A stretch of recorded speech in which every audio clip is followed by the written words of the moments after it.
Carol. Yeah, go ahead. Welcome everybody. I'm Jackie Carroll. I'm the CEO of Gamecraft, and I am an educator and a lifelong advocate of learning and teaching. And also throughout my journey, I am a accredited financial counselor, and I have used my skills as a teacher and as a passionate curriculum designer to make financial literacy easier for people to understand. And earlier, some people had said things like, Chip said, start with mastering the fundamentals. And we're talking about Earth Day. And I am wearing green because today is Earth Day. But a lot of it also has to do with comfort with numbers. Choices compound. We have stronger personal finances. That means we have less waste. It's a healthier planet in the long run. And numeracy, which is the fundamental that we need to master before we can do anything in financial wellness and moving towards a sustainable Earth Day, is numeracy. Being comfortable with numbers is that foundation. It allows us to estimate, to compare, to double check numbers. And that skill set moves into financial wellness, which really helps support environmental wellness, right? We can start spending that's aligned with our values. For example, I do a lot of shopping at thrift stores because, first of all, I don't like to buy anything full price. And second of all, just like we said earlier, is I don't want those clothes to be trash and things like that. And so I like to repurpose. Also, having good numeracy skills and some of those aligned spending values helps you reduce those impulse purchases, helps improve your savings, and it lowers stress and it lowers your overall footprint. So I have a challenge for all of you that are here today, really. Just try one simple thing. I know there was a lot of suggestions earlier on about all the things you need to do, the 20, 30, all that stuff. And that can be a little bit overwhelming. So I would encourage all of you to just try something small. For example, for this month, just monitor your spending, count your purchases, and see, focusing on one item, whether that is the subscriptions we talked about earlier, or takeout meals, or clothing, or something else that's personal to you. Just monitor that one item. And then once you see how much you've spent on it, make a reduction goal.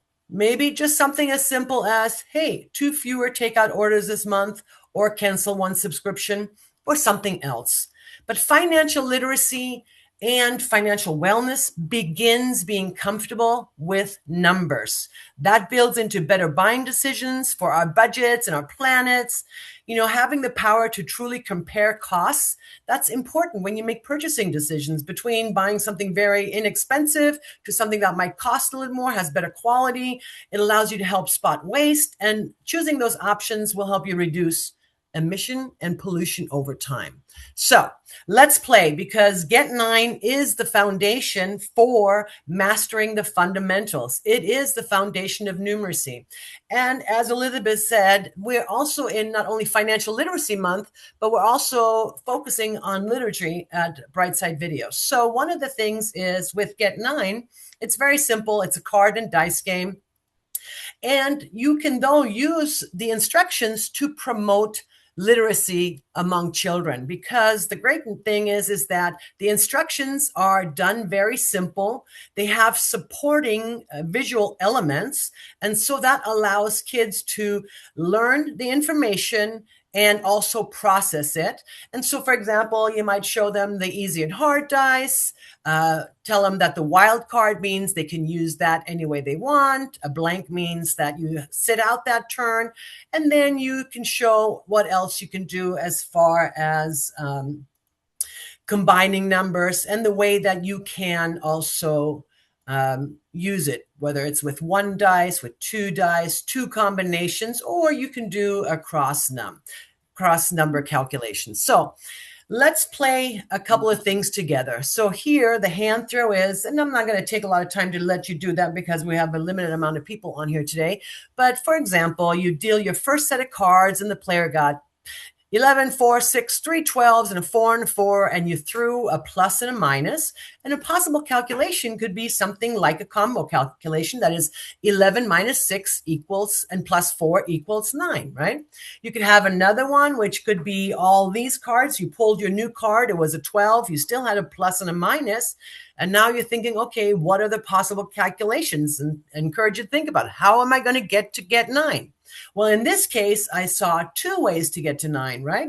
One is 4 plus 5 gets 9, and 12 minus 3 is 9. Now, you only use each of the dice once, and you can't use them for other ones. So you always have to get a new hand and a new throw. And in this one, we have addition and multiplication. And so a potential here could be 10 divided by 10 is 1, plus 8 is 9. So you can see it's really easy to start building on that, but you become very comfortable with numbers in the long run.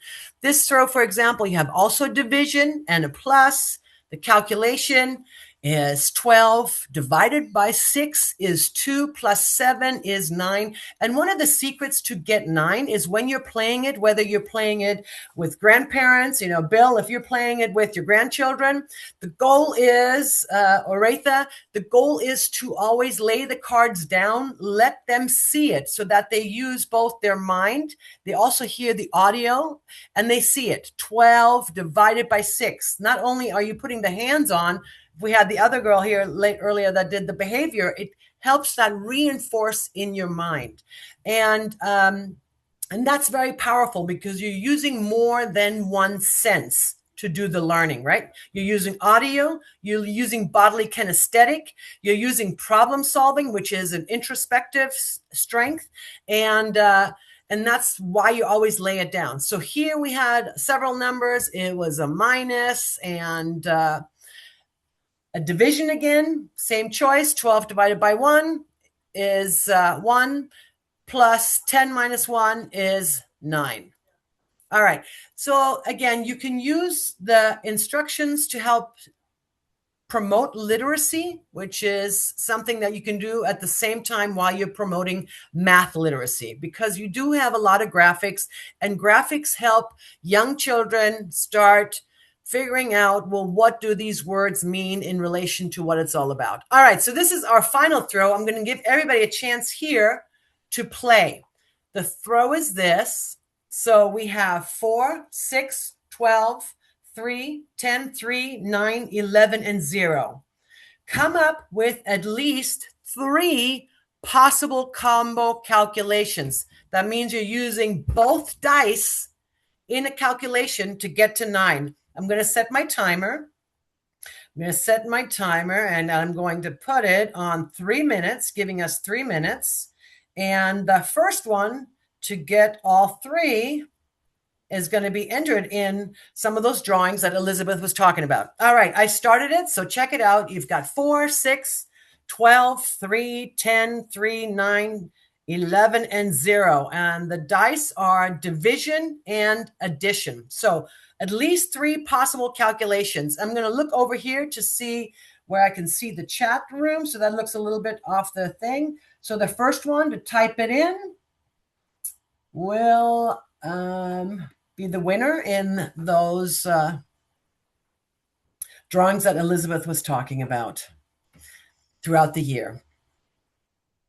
All right, so take a moment, think about it. We still got 2 minutes left, plenty of time. All right, 9 divided by 3 is 3, plus 6 is 9. Perfect, so that's 1. So you need 3 of those. First one to do 3 using double calculations.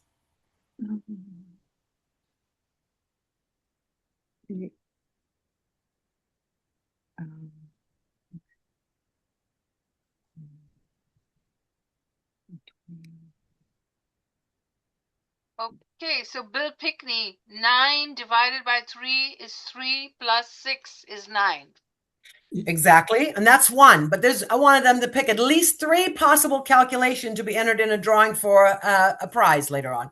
So there is at least 3 different ways you can get to 9. And that's also the power of the game. There is not just one calculation. It's just not one way of doing it. So it helps different learners at different opportunities in their life when they have when they're learning the skill and when they're becoming more comfortable with numbers. So the great news is there's usually more than one way. Come on, everyone. Where's Now every let's see what you got. You got 1 more minute left, and then I'll show you. Grace and yeah, come on. One of the things that also is part of the game is that the reason why the cards are faced up is so that everybody can see what everybody else has. And if somebody doesn't see an option, somebody else can steal. And then you can steal the other person's card based on their dice. So this is kind of what we're doing now, right? You could look and pretend these are my cards, and you're like, okay, what could I steal? All Okay. right, so we've got 11 plus 12 is 23. No, wait a minute. I can't see it quite right. Okay, I'll read it. 11 plus 12 plus 4. Divide by. 11 plus 12 plus 4. Divide by 3 is 9. Yeah, that's. Okay, so you only have one, and that's I'm glad you tried it, Ratha, but you only have one plus dice. So you can only use the plus once, or the divide once, or the minus once. So you can only use what dice you have. Oh, all right, so there's the minute. I'm going to stop right now because I know this was a little bit more challenging. So here are the possible solutions. So you could have combined some numbers and create, and you were going for that, Ratha, I think, when you were trying to get to a higher number, right? So 30 divided by 10 is 3 plus 6 is 9. Another one is 12 divided by 4 equals 3 plus 6 is also 9. And so I was able to use both dice in those. And so the goal is always to get as many cards into your discard pile. So with the first one, I would have got 4 cards into my discard pile. With the second one, I would have got 3 cards in my discard pile. And here is one that we got, Bill. You got this one, which is 9 divided by 3 is 3 plus 6 is 9. So the great thing about this game is that there are multiple options and multiple skill levels. And it keeps your brain young and fresh.